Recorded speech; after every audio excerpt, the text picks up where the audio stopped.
tardes a todas. Aunque a Paca no se necesita presentar, porque ya la conocemos todos, sí que quiero decir un par de cositas. En primer lugar, agradecerle a ella su disponibilidad que siempre tiene con nosotras y su desinterés, o sea, la charla que la da tan desinteresadamente. Gracias, Paca, en nombre de mío y en nombre de la Junta y de toda la asociación. Muchas gracias. Un aplauso. Y luego...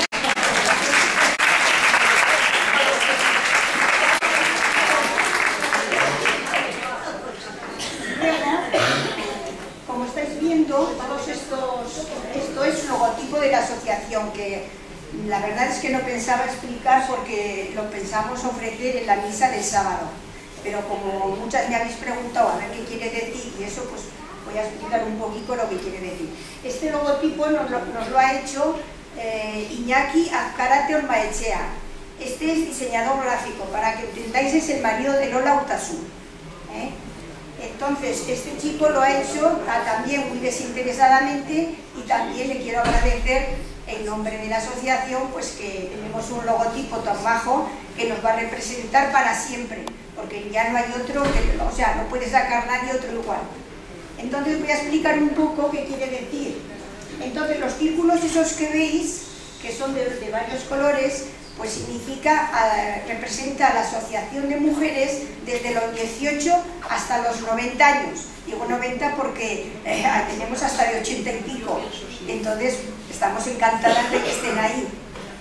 Y luego, de ahí los colores, que son unos colores más vivos y más oscuros.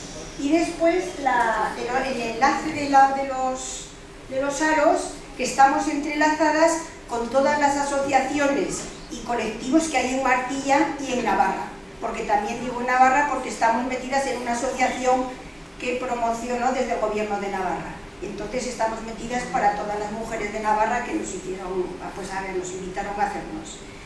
Eso por una parte. Y luego de ahí los aros esos, estamos entrelazados con todas estas personas. Y esto es lo que quiere decir el logotipo. Entonces, como lo vamos a ofrecer en misa, pues las que vengáis a misa, pues ya también ya lo sabéis. Y recordaros de que en la misa es a la 1 de la tarde. A la 1, Eso nada más. Venga. Ahora ya os dejo con Paca. Bueno, pues buenas tardes. Gracias a María Jesús y a la Junta por invitarme, porque, bueno, pues aunque me ponga un poco nerviosa y eso, pues me agrada colaborar con las cosas del pueblo y en este caso con la Asociación de Mujeres. Y ya el año pasado, cuando me dijo María Jesús el tema de plantear una charla sobre tierras inquietas, pues que gustosamente dije que sí, le comenté yo sobre esta charla de hablar sobre factores de riesgo cardiovascular, porque me parece que es algo muy sencillo, algo que conocemos todos, pero que de cuando en cuando necesitamos repasarlo para ponerlo en práctica, y que de ahí, de poner en práctica todos estos consejos, pues llevaríamos a cabo lo que es un modo de vida saludable, que es lo importante y lo fundamental. Entonces, sin más preámbulos, empezamos. Y bueno, hacemos como una especie de introducción de dos cositas y luego pasamos a lo que es la charla. Entonces, riesgo cardiovascular. Riesgo cardiovascular es la probabilidad que tiene una persona de sufrir una enfermedad vascular en el corazón o en el cerebro dentro de un periodo de tiempo, generalmente 5 o 10 años. El riesgo cardiovascular puede ser alto, moderado o bajo. ¿Cuáles son los factores de riesgo cardiovascular? Pues hay muchos. Aquí he recogido unos cuantos, como son la hipertensión arterial, la edad, el sexo, el índice de masa corporal o la obesidad, el tabaco, la dieta, los antecedentes familiares, el colesterol, el sedentarismo, la tolerancia a la glucosa o la diabetes y el estrés. Vemos en esta diapositiva que aquí hay 3 factores que no podemos modificar, que son la edad, el sexo y los antecedentes familiares. Los demás vemos que son todos ellos modificables. Y pasaríamos a la siguiente diapositiva, que es factores de riesgo modificables. Son la tensión arterial, el índice de masa corporal y la obesidad, el tabaco, la dieta, el colesterol, el sedentarismo, la tolerancia a la glucosa o la diabetes y el estrés. Aquí es donde nos tenemos que centrar y aquí es donde tenemos que hacer hincapié en los modos de vida para modificar estos factores de riesgo. Una vez dicho esto, como introducción, empezamos en lo que es la charla en sí. Vamos a hablar de lo que son los autocuidados. Autocuidados quiere decir que nosotros mismos tenemos que conocer una serie de cosas para cuidarnos y para proteger de la enfermedad y protegernos de ese riesgo vascular para evitar la enfermedad. Entonces intentaremos conocer el riesgo y la enfermedad vascular. Una vez que conocemos eso, ver cómo viviríamos en caso de tener una enfermedad, cómo se vive la vascular y todas las enfermedades, y manejar el riesgo y la enfermedad. Conocer el riesgo y la enfermedad. ¿Por qué se obstruyen los vasos? Pues los vasos generalmente se obstruyen por dos cosas, porque algo interno les obstruye, la mayoría de los casos es una placa de ateroma, el colesterol, o también porque desde fuera el vaso se comprime, por ejemplo con la vasoconstricción que produce el tabaco, por ejemplo el frío también, pero el tabaco. ¿Qué es el riesgo cardiovascular? Ya hemos hablado que es una probabilidad de padecer un evento vascular. Y vamos a ver también el conjunto de factores que aumenta esa probabilidad, que son los factores de riesgo, como hemos dicho, evitables y no evitables.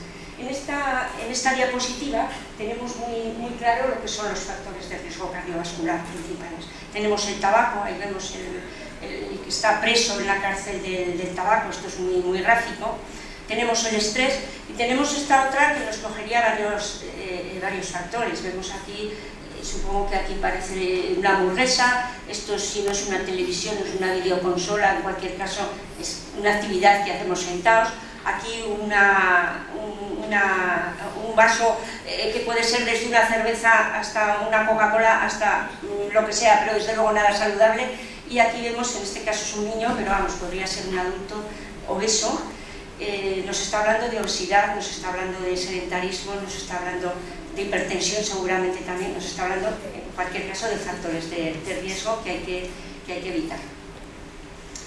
En esta diapositiva tenemos la circulación, está representada en rojo la circulación arterial y en azul la circulación venosa. La circulación arterial, las arterias recogen la sangre del corazón y la distribuye por todo el organismo.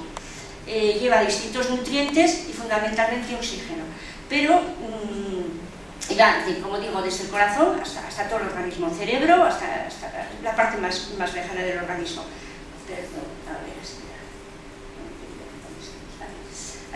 Y lo mismo nos pasaría con la venosa, pero al revés, recogería sangre de la periferia y la llevaría al corazón. Transporta todos los nutrientes, pero también transportaría cualquier elemento que hubiera en la sangre. Cualquier elemento, como veremos luego, que puede ser un trombo o que puede ser un trombo, que es de lo que nos ocupa en este caso. Tenemos una sección en esta otra diapositiva de lo que es una arteria y una vena. Tienen distintas capas, pero la que más importancia tendría en este caso sería el endotelio, la capa interna. Esta capa, tanto de la vena como de la arteria, si se lesiona, puede hacer que se vayan depositando en ella desde partículas sanguíneas, como pueden ser plaquetas y hacerse trombos, hasta partículas grasas, como puede ser el colesterol. Y vemos en la sección de la vena una válvula. ¿Por qué? Pues porque la vena tiene que recoger la sangre de la periferia y llevarla al corazón. O sea, trabaja contra la gravedad, tiene que subir hacia arriba. Si no hubiera esas válvulas, la sangre caería para abajo y cuando fallan es cuando se forman las conocidas varices. Esta es una diapositiva, que es la sección de una arteria coronaria, pero sería la sección de cualquier arteria del organismo. Vemos cómo cuando está bien, cómo pasa el flujo sanguíneo y cómo se va formando una sustancia amarillenta, como grasienta, que la va comprimiendo, la va estrechando y comprime el flujo sanguíneo. Sería eso la placa de ateroma. La placa de ateroma ya la tenemos formada, el riesgo ya está ahí. Entonces puede ser una placa inestable y que se rompe. ¿Y qué ocurre cuando se rompe? Pues que, como hemos dicho antes, que el aparato circulatorio que comunicaba todo el organismo, pues puede ir desde allá donde se forme a cualquier parte del cuerpo, en concreto al corazón o al cerebro, que es la principal repercusión del riesgo cardiovascular. En el corazón nos daría un ataque cardíaco, un infarto de miocardio según el tiempo que estuviera obstruido ese vaso, y en el corazón y en el cerebro tendríamos un accidente cerebrovascular o un ictus. Hay otro tipo de placas que son estables, que no se rompen, lo que hemos dicho antes, se quedan ahí, pero la sangre, como hemos visto, va pasando más lentamente y al final las plaquetas se van deteniendo y van haciendo lo que conocemos como trombo. El que se desplaza es un émbolo y el que se queda en el sitio eso es un trombo. ¿Qué produce? Pues una trombosis. Al final lo mismo, un infarto de miocardio o un accidente cerebrovascular o un ictus. Lesiones también en cualquier otra parte del cuerpo, pero ya son más insignificantes. Entonces, una vez que tenemos una enfermedad del tipo que sea, y más en las cardiovasculares, porque afecta mucho al modo de vida, hay que vivir esa enfermedad. Y una vez que se ha diagnosticado, aparece lo que se conoce como duelo. Nosotros conocemos el duelo por pérdida generalmente de personas queridas, pero el duelo por pérdida es por pérdida de cualquier cosa, de trabajo, de dinero, en este caso de salud. Cuando nos diagnostican una enfermedad, ocurren 3 fases. La primera fase, que es el duelo. El duelo tiene 3 fases, perdón. La primera fase es una fase de negación. O sea, todo el mundo, cuando nos dicen algo como puede ser eso, la pérdida de salud o cualquier pérdida, tenemos negación, negamos, decimos esto no es verdad, esto es imposible que me pase a mí, esto no existe. Bueno, una vez pasada esa primera fase, que puede durar más o menos tiempo, pero no es muy larga porque la evidencia nos abruma y nos hace pasar a la segunda fase, pues viene esta segunda fase que son sentimientos encontrados y muy diversos, desde sorpresa, angustias, tristeza, alivio, rechazo, agresividad, alegría, preocupación, miedo, o sea, distintos. Leemos aquí alivio y alegría y es verdad, a veces cuando a uno le dan el diagnóstico de una enfermedad siente un alivio y dice, bueno, pues ya sé lo que tengo, ya sé que tengo un infarto, mira que es decir, se ha visto aliviado, pues a veces pasa, se siente alivio cuando se conoce el diagnóstico. Y al final la tercera fase del duelo es la aceptación. Ya uno acepta lo que tiene y pasamos a otra fase de la enfermedad que no tiene nada que ver con el duelo, pero que forma un poco parte de lo mismo, que es la adaptación. Ya nos adaptamos a que aceptamos que tenemos una enfermedad y adaptamos nuestra vida, nuestro modo de vida lo adaptamos a esa enfermedad. Y la manejamos de una forma determinada. ¿Cómo la manejamos? La enfermedad cardiovascular, pues con unos consejos, con unas normas muy sencillas, como son no fumar y darle. Como son no fumar, mantener una alimentación sana, hacer ejercicio físico, mantener el peso saludable, controlar el estrés, tomar una medicación y realizar algunos controles periódicos. Esto lo sabemos todos y es lo que hacemos habitualmente, pero bueno, de aquellas maneras. Se trata de ver cómo lo tenemos que hacer y de despejar dudas, pero también sobre todo de crear inquietudes que nos hagan mantenernos despiertos a la hora de crear estos hábitos. El primer factor cardiovascular, el principal, es el tabaco. El tabaco por sí solo es factor cardiovascular y el tabaco desde el primer cigarro es un factor cardiovascular. Un cigarro que nos fumemos produce un riesgo cardiovascular. Cada calada produce en las arterias una vasoconstricción. Eso en las arterias coronarias produce una hipoxia coronaria que nos puede llevar a la larga a un infarto de miocardio. No es comparable con ningún otro factor de riesgo. No es comparable con el colesterol, no es comparable con la tensión, no es comparable con nada. Otros factores de riesgo se le suman al tabaco, pero el tabaco por sí solo, insisto, es como si comparásemos, pues no sé, pues un tigre, por ejemplo, con un gato. Los dos son felinos, pero no tiene nada que ver, pues esto sería lo mismo. Tener el colesterol alto no tiene nada que ver con fumar. O sea, el fumar es muchísimo más riesgo Y por eso en esta charla no tocábamos nada de tabaco, porque creo que se merece un capítulo aparte. Entonces es importante no fumar, importante utilizar los espacios sin humo. La alimentación, hemos dicho la importancia de mantener una alimentación sana. Importante comer entre 4 y 5 comidas al día. Que la dieta sea variada, rica en fruta, verdura, pobre en grasas saturadas, con poca sal y cocinada de forma sana. Hacer ejercicio, importante también hacer ejercicio todos los días.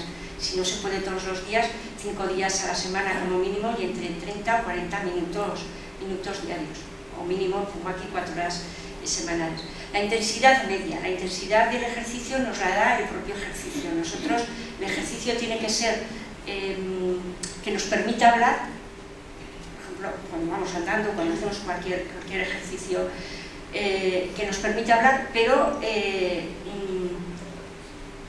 sin jadear, pero tampoco con la tranquilidad que estamos hablando sentados en una mesa, un poco, que tengamos como un poco sobrealiento, pero un poco. Para eso es imposible conocer cuántos latidos el minuto máximo soportaría el corazón de una persona. Entonces esto se calcula restándole a 220 en el caso de los hombres y 226 en el caso de la mujer la edad. Y de aquí el 70% sería la frecuencia ideal para mantener el ejercicio. La frecuencia normal del corazón es entre 60 y 100 ya sería como el límite. Lo ideal sería entre 60 y 70, sería la frecuencia ideal. Pero hasta 100 consideraríamos normal. Mantener un peso saludable. Para esto es importante el concepto de índice de masa corporal. Ahora el peso ya es un concepto que no dice nada, porque pesar 50 kilos no es lo mismo pesar 50 kilos midiendo 1,80 que pesar 50 kilos midiendo 1,20. Entonces el concepto que se emplea ahora es índice de masa corporal. Este concepto combina peso y talla.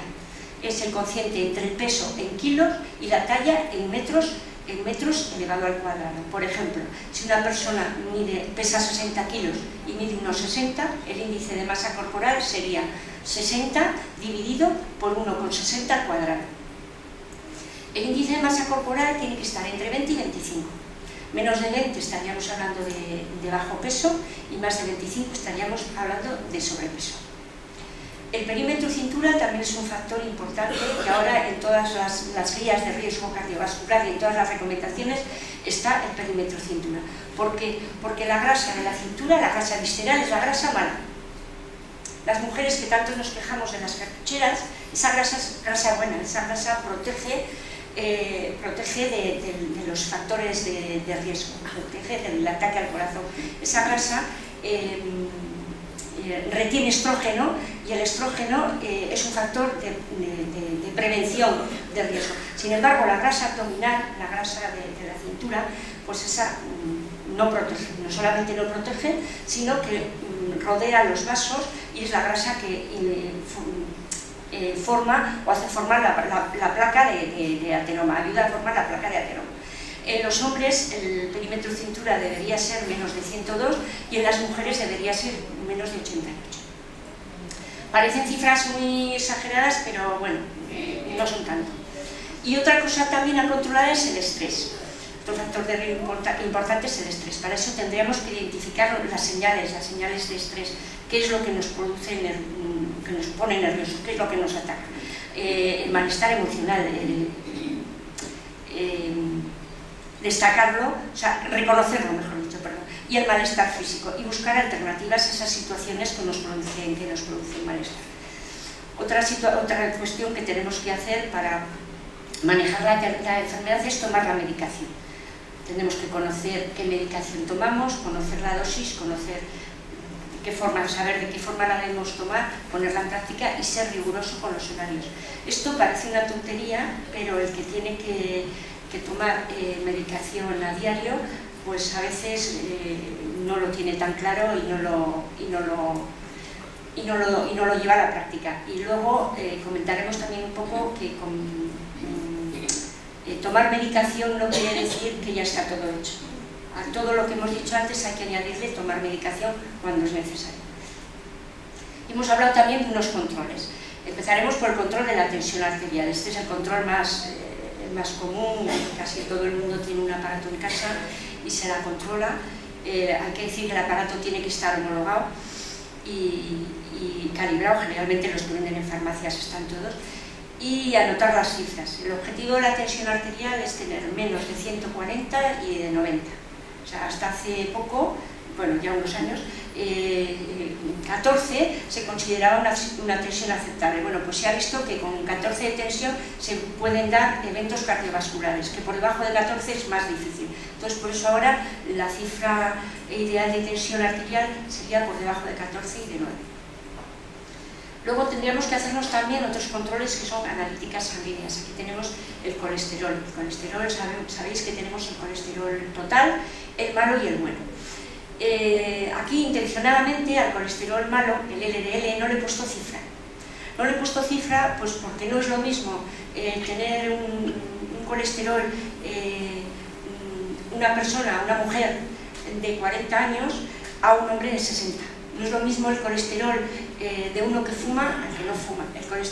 Por eso muchas veces en la consulta os habrán dicho, sí, muchas veces tienes el colesterol alto, tengo 240 y te dice el médico, no, mira, tienes el riesgo cardiovascular bajo, no hace falta que tomes nada, porque el riesgo cardiovascular se saca unas fórmulas que ahora por suerte nos las hacen las máquinas y ya no tenemos que tirar nosotros de calculadora, empleando distintas variables, y las distintas variables pues son, como hemos dicho, la edad, el sexo, se fuma o no se fuma, la tensión arterial. Por eso, intencionadamente, como he dicho, no he puesto la cifra de colesterol arterial, de colesterol malo, del LDL, para que nadie se obsesione.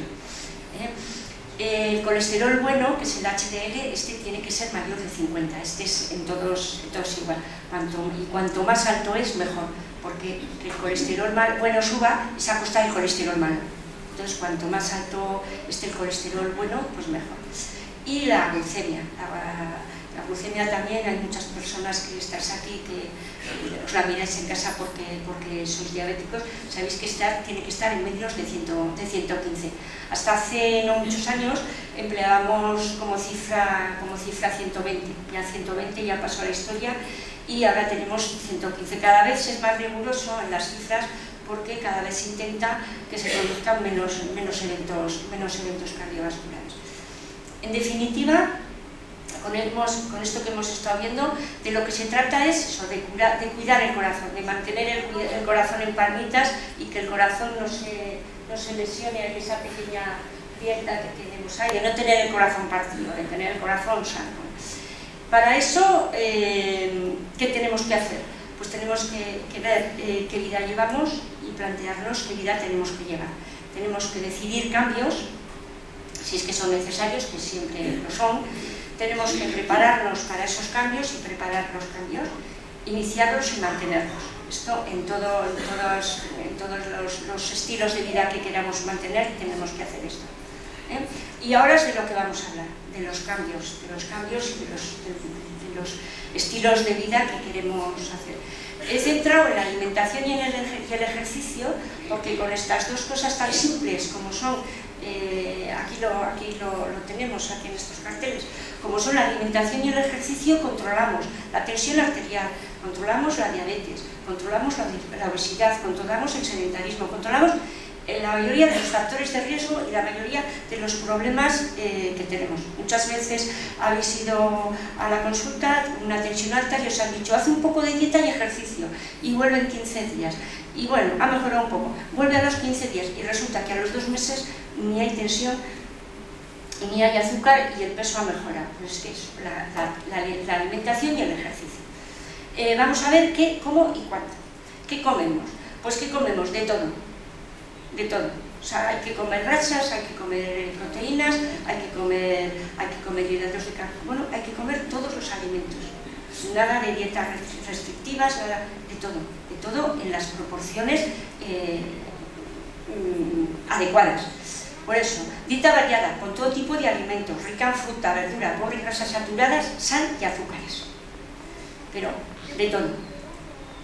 Aquí tenemos la pirámide de la alimentación, esto es muy gráfico.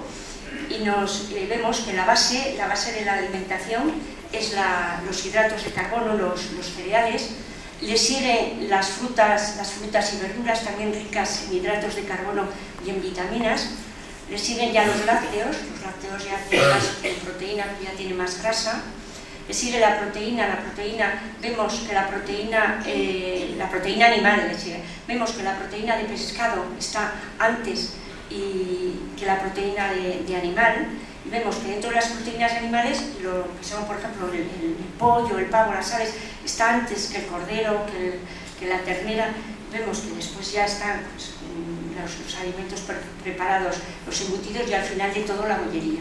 Esto es muy gráfico, o sea, lo que es la base habría que comer cada día, y lo que es lo de arriba del todo, pues, excepcionalmente, ¿no?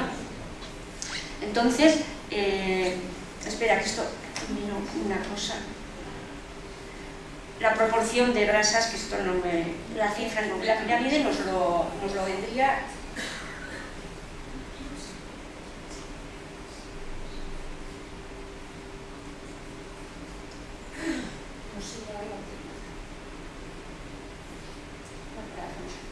La pirámide decía que nos vendría a decir la proporción.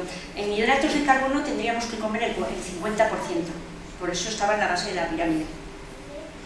En proteínas, el 15 o el 20%, por eso estaba más. Y las grasas, la tenemos aquí, las grasas, por ejemplo, de la leche, teníamos el 20 o el 30%. ¿Bien? Entonces, grasas. Las grasas hemos dicho que tenemos que comer el 20 o el 30% de grasas. No hay que la dieta, una cosa es dieta hipograsa y otra es dieta sin grasa. La grasa es importante porque es energía lenta. El hidrato de carbono, hasta los de absorción rápida, se consumen rápido.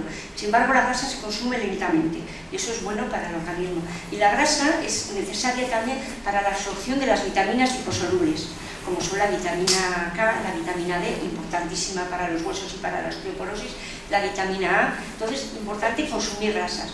Las grasas pueden ser visibles y no visibles. No saludables, que son las saturadas y las trans. Las grasas saturadas generalmente son sólidas, son las grasas animales, son por ejemplo la mantequilla, la nata, el tocino. También hay en las carnes también hay algo de grasa saturada, pero sobre todo eso, los tocinos, todas esas cosas. Generalmente son sólidas. Las grasas trans son grasas poliinsaturadas, pero que han sido manipuladas. Han sido manipuladas o bien para darles sabor, o bien para que se conserven. Y son las grasas que se emplean sobre todo en bollería. De ahí que la bollería sea tan mala. Y luego las grasas saludables son... No sé qué está pasando aquí con el ratón. Las grasas saludables son las grasas que debiéramos tomar. Son líquidas y el prototipo de grasas saludables es el aceite. Fundamentalmente el aceite de oliva, pero también el aceite de colza, el aceite de soja, cualquier aceite, excepto el de coco y el de palmera. Las proteínas. Las proteínas, hemos dicho que el porcentaje ya es menor. La proteína es el alimento para el crecimiento de los tejidos, entre el 10 y el 15. Las cifras yo nunca me las aprendo. Sí, es el alimento de los tejidos. El tejido para vivir necesita proteína, sobre todo en las personas en crecimiento, ¿no? Y en las personas mayores también, para evitar úlceras, etcétera. Es importante la proteína. Tenemos proteínas animales y vegetales. De las animales ya hemos dicho que es mejor la proteína de pescado que la proteína de carne. Y de la proteína vegetal, pues es importante, por ejemplo, las legumbres. Las legumbres tienen proteínas que son muy buenas y muy sanas.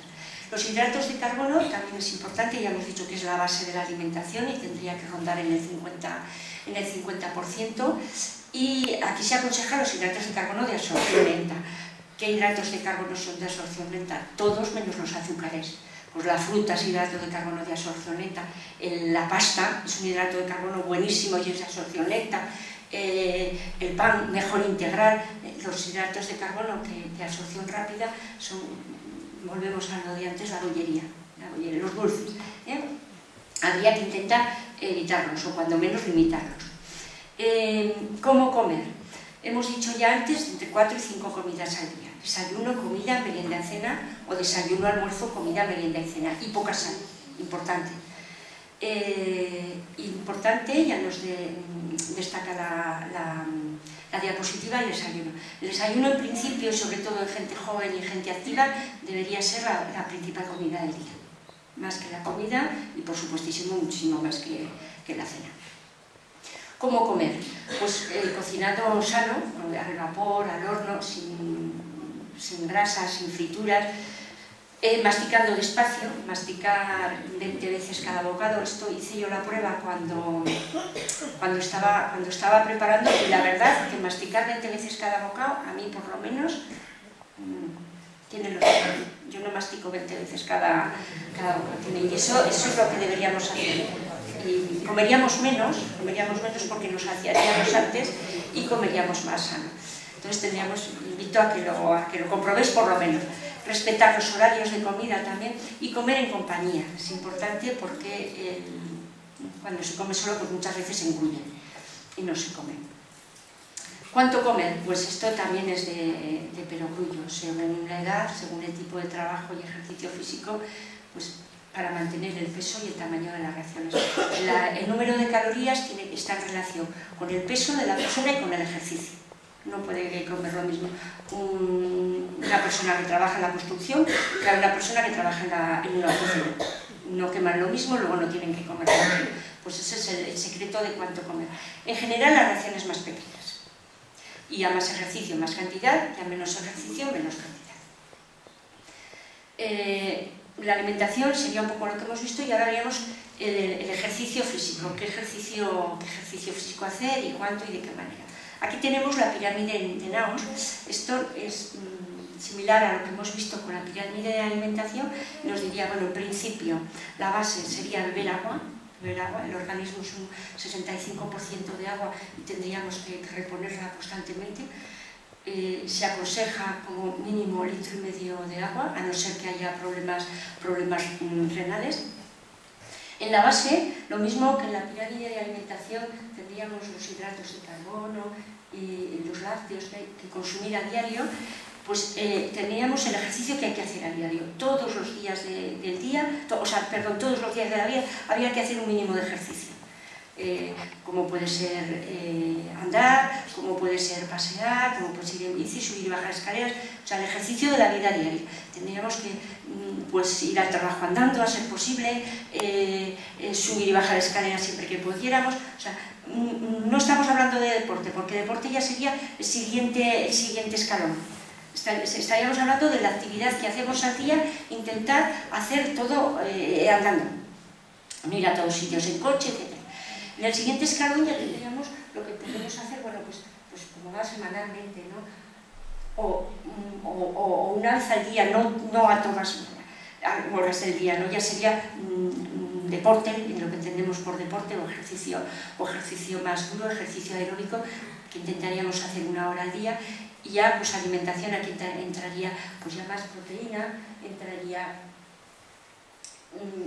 legumbre, ya lo que es como alimentación, más sustento de alimentación. Y al final de la pirámide tendríamos lo que no hay que hacer, o hay que hacer un minimísimo, que es pues practicar el sofing, que se dice, el sedentarismo de televisión y sofá, y la bollería, etcétera, etcétera. Teníamos aquí también tres cuestiones que hay que tener en cuenta a la hora de hacer ejercicio, que es la resistencia cardiorrespiratoria, la fuerza y la resistencia muscular y la flexibilidad, y luego la coordinación del ejercicio, ¿no? De los movimientos. Bueno, estas tres, sobre todo la resistencia, la fuerza y la flexibilidad, pues cada persona no todo el mundo tiene la misma resistencia cardiorrespiratoria y la misma resistencia muscular, pero habrá que buscar en base a esto el ejercicio adecuado para cada uno. Pero el ejercicio, con un ejercicio como puede ser andar, es adecuado para todos nosotros. El ejercicio tiene que ser progresivo, no podemos empezar desde 1000, tendremos que empezar poco a poco. Tendremos que plantear un calentamiento según qué ejercicios y desde luego tendremos que plantear también después del ejercicio unos estiramientos para evitar contracturas y lesiones musculares. De ahí que digamos que el ejercicio tiene que ser seguro. Tendríamos que hacer ejercicio todos los días de la vida, que decíamos de la pirámide de Naos, y al menos 60 minutos de actividad moderada o vigorosa. Bueno, ya hemos dicho en la otra diapositiva que 3-4 días a la semana, aunque lo ideal sería todos los días. Y menos de 2 horas de televisión y ordenador. A la hora del ejercicio es importante el pulso, el control de la frecuencia cardíaca máxima, cuando vamos a hacer un ejercicio que no sea el andar. El andar es el ejercicio, uno de los ejercicios más sanos que hay y está al alcance de todo el mundo, y la resistencia cardiocirculatoria de todas las personas. En definitiva, manteniendo la alimentación y el ejercicio, controlamos el peso, controlamos el índice de la masa corporal, controlamos, que hemos dicho que era kilos partido por talla al cuadrado, controlamos el perímetro cintura en menos de 102 en hombres y en menos de 88 en las mujeres, y hemos controlado todos los factores de riesgo cardiovascular. Hemos controlado y llevamos un modo de vida saludable. Si nosotros mantenemos, se dice que si mantenemos la cintura, mantenemos en cintura a la hipertensión, a la diabetes, al colesterol, al sedentarismo, entonces, bueno, pues a mantener cintura.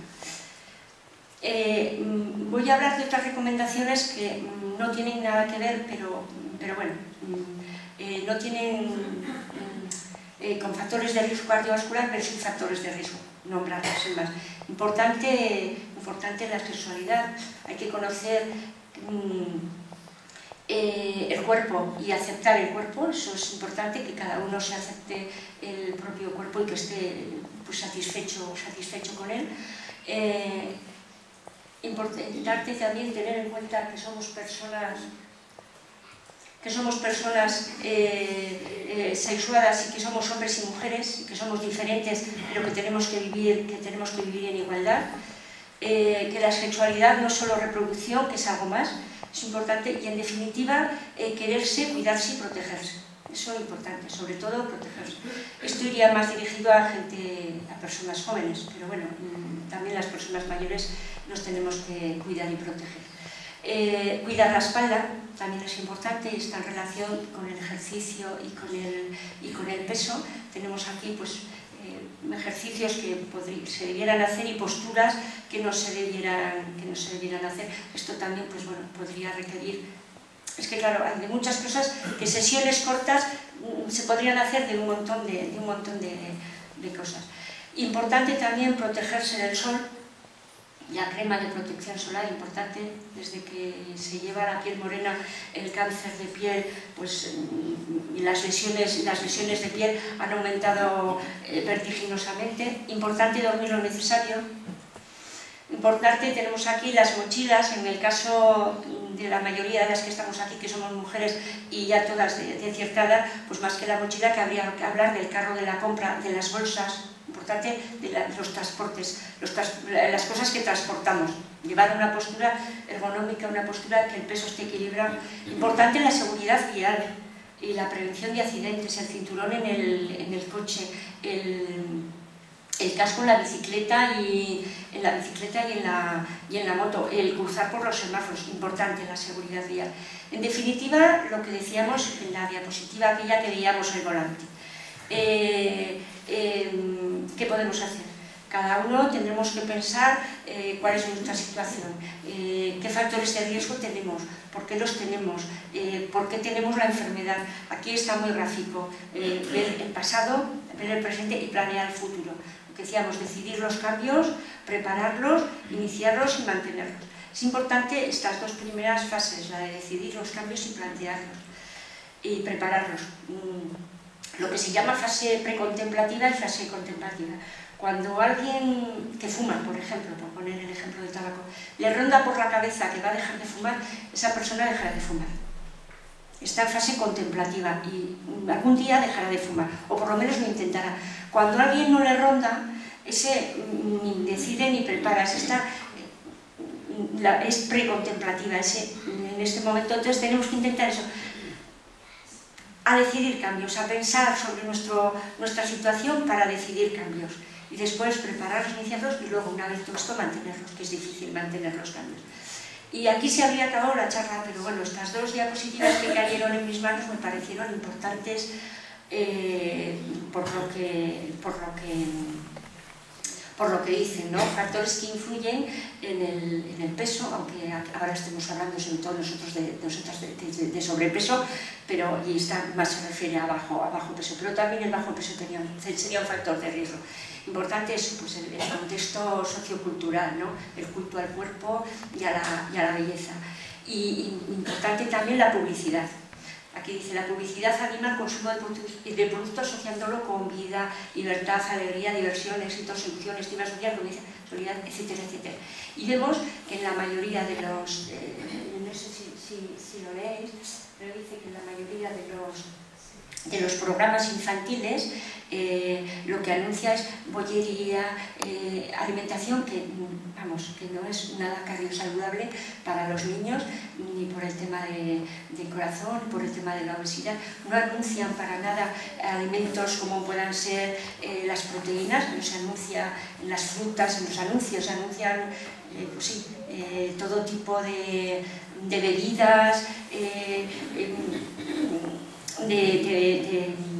de productos de frutas y tal. Hombre, lácteos sí que se anuncia, pero lo que son frutas, verduras, proteínas no se anuncia, y eso también debería hacernos pensar.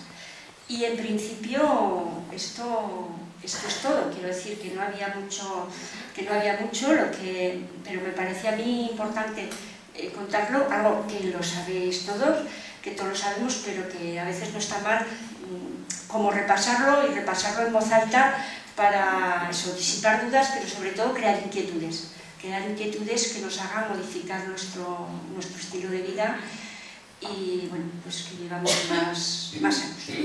Y bueno, yo por mí, si alguno tiene alguna pregunta, pues a vuestra disposición. Yo te quiero preguntar que esto que anuncia que da la col para el colesterol, si es verdad o es un engaño. Bueno, pues es verdad, pero esta pregunta la hicimos nosotros no hace mucho en Peralta, en el centro de salud, en una de las charlas que tuvimos de este tema de factores de riesgo cardiovascular, sobre el tema de colesterol. Y entonces el que venía a dar la charla, especialista en esto, decía que efectivamente baja el colesterol, pero baja el colesterol muy poco. Lo baja 2 o 3 puntos, de manera que es insignificante, la bajada que hace es insignificante y es un producto caro. Él decía, es bueno, es un producto bueno, pero el que lo toma tiene que saber que toma leche a precio de oro. O sea, eso es lo que venía a decir. Decía que era bueno, pero que era caro, que no es, el precio, calidad-precio, por así decirlo, ¿no? Que es más lo que estás pagando por él que el beneficio que se consigue. Pero efectivo es. Yo te iba a preguntar sobre dormir es saludable. Sí. Si duermes pocas horas o te parece a ti que no duermes lo suficiente, ¿tomar pastilla es mejor y dormir más o no? No. A ver, el tomar pastilla, en principio, pastilla para dormir no habría que tomar. En principio no habría que tomar, habría que hacer higiene del sueño. Y se supone que si no se tiene un trastorno, haciendo higiene del sueño, pues que es acostarse siempre a la misma hora, hacer una actividad tranquila antes de dormir, no emplear la cama más que para dormir, o sea que salir un poquito antes, no tomar café antes de dormir.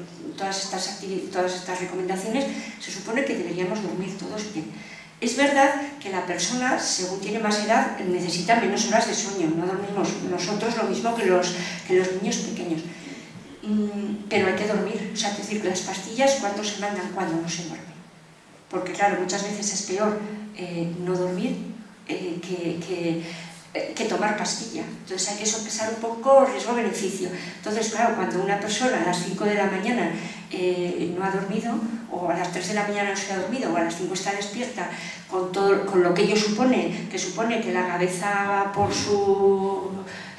a su aire, y pues entonces a esa persona, en principio, una vez hechas todas las recomendaciones para mantener el sueño, si no lo mantiene, pues habrá que mandarle un inductor del sueño, habrá que plantear qué toma.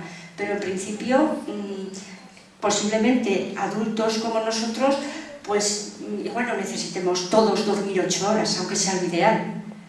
Igual no necesitemos. La verdad es que, por ejemplo, eso está comprobado, los obesos duermen menos, o mejor dicho, los que duermen menos son más obesos. Que parece que decís, el que duerme mucho engorda, no, pues el que duerme mucho no engorda, engorda más el que duerme menos. Pero bueno, ahí estaría un poco el ver dónde está el riesgo-beneficio entre tomar una pastilla o no, y dónde está el riesgo-beneficio pues entre tomar un inductor del sueño, que siempre es menos nocivo que una benzodiazepina, que es lo que normalmente se toma. También es importante con la edad, las personas mayores pues es mejor no tomar benzodiazepinas. ¿Por qué? Porque el riesgo de caídas es mayor. Y una persona mayor se puede levantar por la noche un poco nubilada por la pastilla que se ha tomado y se puede caer. Sin embargo, una persona joven, entendiendo por una persona joven una persona de 65 años, 70 años, pues no es lo mismo que una persona de 80. Sí, claro, persona joven entendemos eso, que está físicamente bien. Claro, si nos oyen los de 30 dicen, ¿esta qué está diciendo? ¿Cómo se nota que vaya camino? Bueno, pues eso, entendiendo por persona joven, 65 años, estaríamos hablando de un adulto bien, en plenas facultades. Entonces, bueno, pues ahí está. Referente a estos productos que han dicho que te quitan el colesterol y Sí. todo eso, a vosotros como médicos no os han llegado a vuestros oídos, es decir, que llevan algún sistema, algún tipo de aditivo para que nos acostumbremos a tomarlo y No, yo he oído, pero vamos, yo como todos vosotros, de los, ¿cómo se llaman estos?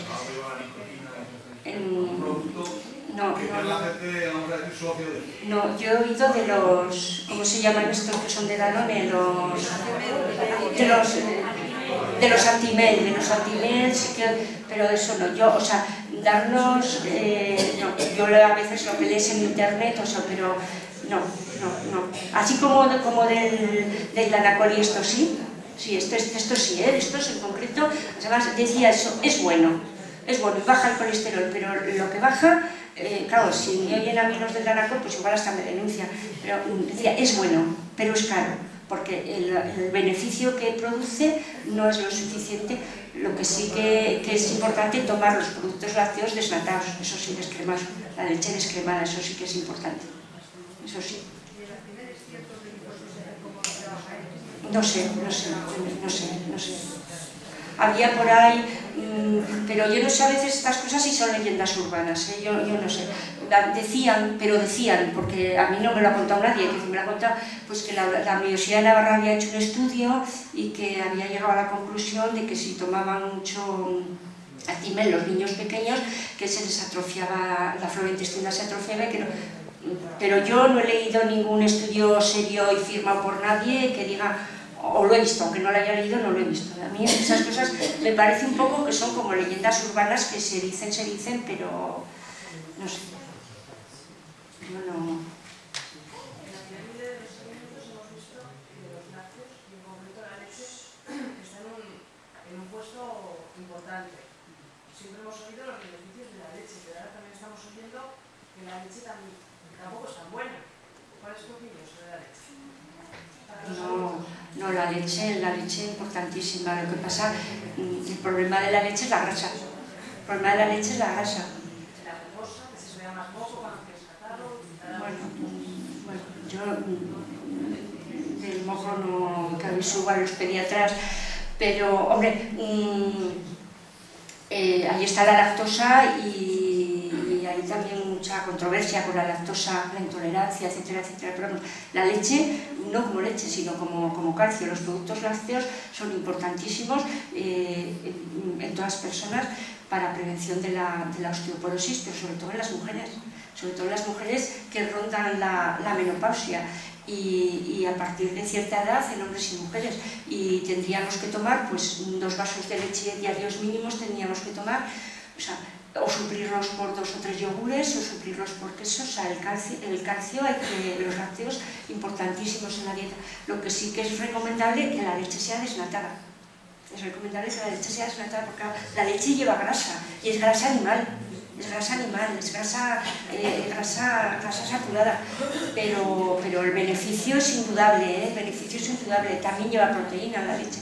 El beneficio de los lácteos yo creo que es indudable, lo tenemos en la pirámide. ¿Y la leche desnatada qué cantidad de calcio lleva? No tengo ni idea. Porque no tengo ni idea. También hablan de leches enriquecidas con calcio. En principio, la desnatada por el tanto guarda cantidad de calcio. No sé, yo no sé decirte, Consuelo. Quiero hacerla grande, pero no puedo. ¿Y la soja? ¿La leche de soja te dicen ahora que te van quitando la leche? La soja, bueno, porque se supone que la soja es buena, para la menopausia, y entonces, bueno, pero hay que mantener el calcio, supongo que sí. Supongo que sí, porque no llevará a ser la lactosa y en lugar de lactosa calcio. La leche lo más intolerante, o sea, lo que más problema nos da es la lactosa.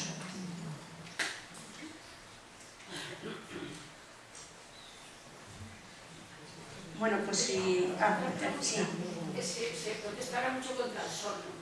Pero el sol a la vez es bueno para que se fije el calcio. Entonces, ¿qué es? Tomarlo poquito, claro.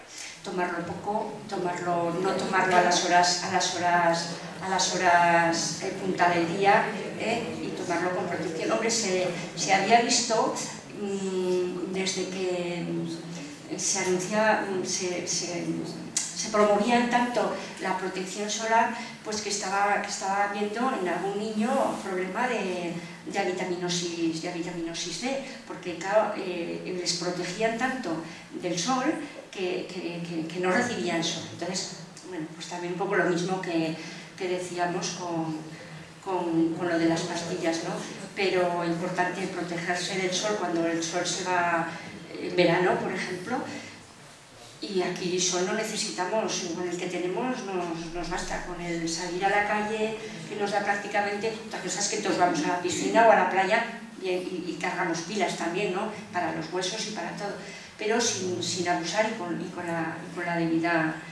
la debida protección. Que si no hay nada más, yo voy a antes de empezar, pues me preguntaba Merche una cosa y ha dicho que la iba a preguntar después, y no, como no la pregunta, pues la digo yo. Hablando con Merche, decía, bueno, ¿qué pasa con el que toma pastillas? Como toma pastillas ya está todo hecho, pues no. Pastillas pues para la tensión, para el colesterol, para la diabetes, no.